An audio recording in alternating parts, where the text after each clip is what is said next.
কাজগুলি সাধারণত নির্বাচিত হিসাবে হলেও ভালো নির্বাচন করলে নির্বাচন হওয়ার পর সেই কাজগুলি নর্মালি করেনি। কাজেই তিনি বলেছেন যে আপনারা অন্তর্বর্তীকালীন সরকার, আপনারা এই দেশের জনগণের অত্যন্ত সমর্থনে, ছাত্রদের অত্যন্ত সমর্থনে এবং দেশবাসী সকলের সমর্থন আপনাদের উপর আছে। তাই দেশের মানুষ আশা করে, আমরা আশা করি যে সমস্ত কাজগুলি নির্বাচন সম্পর্কে সেই কাজগুলি আপনারা করবেন। যেমন ক্যাবিনেটগুলোকে বাতিল করা হয়, সেটা আমরা উল্লেখ করেছি। তারপরে বিচার বিভাগের যেটা রিফর্ম করা, বিস্তারিত করা হচ্ছে, সেটা আমরা বলেছি। তারপর পার্লামেন্ট এবং প্রেসিডেন্টের মধ্যে এবং প্রধানমন্ত্রীর মধ্যে ক্ষমতাটা ভারসাম্য আনা, একই ব্যক্তি যাতে সংসদ নেতা এবং প্রধানমন্ত্রী না হন, এবং একই ব্যক্তি যাতে দুইবারের বেশি প্রধানমন্ত্রী না হতে পারে। এবং এখন এই মুহূর্তে মানুষের প্রত্যাশাটা বেশি, যাতে দ্রব্য মূল্যটা গুরুত্ব দেওয়া হয়, যাতে এটা ক্রয় ক্ষমতার মধ্যে থাকে, এবং আইন শৃঙ্খলা পরিস্থিতি যাতে আরও উন্নতি হয়, বিশেষ করে পুলিশ বাহিনীকে যাতে আরও অ্যাক্টিভ করা হয়।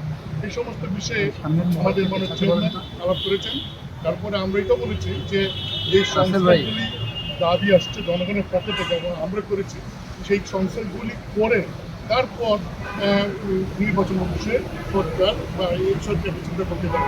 কিন্তু আমার দাবি যে সংস্থাগুলিকে গুরুত্ব দিয়ে সংস্থাগুলি করা হোক, এবং সংস্থাগুলি করতে গিয়ে যতটুকু সময় লাগে সেই বিষয়টাতে পক্ষ থেকে সমর্থন।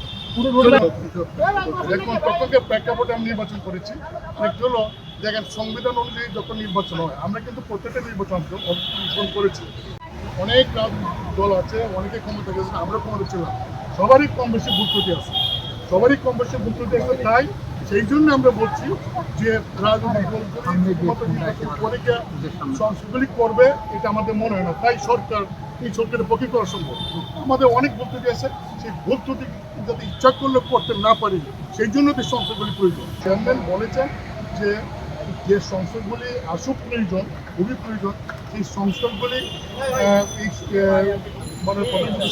অনুরোধ করা হয়েছে। তিনি তার উপদেষ্টা পরিষদ, তাদের প্রতি আমাদের আস্থা আছে, দেশবাসীর আস্থা আছে।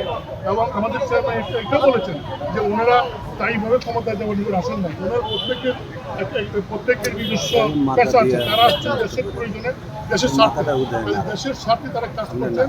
এবং এই দেশের স্বার্থে কাজ করতে গিয়ে, সংসার করতে গিয়ে যেটুকু সময় প্রয়োজন, সেইটুকু সময় ওনারা হিসাব করে পরে কবে করবেন, পর্যায়ক্রমে নির্বাচনটা কবে হবে, সেটা বিষয়ে ওনারা একটা সিদ্ধান্ত দিতে।